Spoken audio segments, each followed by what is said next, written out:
اور اللہ تعالیٰ فرما رہے ہیں قرآن مجید میں کہ تم لوگ دھیرے دھیرے آہستہ آہستہ میرے پاس پہنچ رہے ہو۔ ہمیں قرآن مجید سے نصیحت، ہمیں قرآن مجید سے سبق لینا چاہیے۔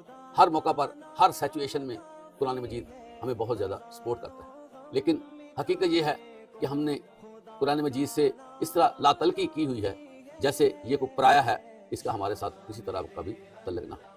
محترم حضرات، قرآن مجید 1400 سال پہلے بھی حضرت انسان کو بھرپور رہنمائی کرتی رہی ہے، ہر دور میں کیا ہے۔ اس وقت قرآن مجید سے رہنمائی حاصل کرنا بڑا ہی ضروری ہے۔ اور حضرات گرامی، قرآن مجید کلام الرحمن ہے۔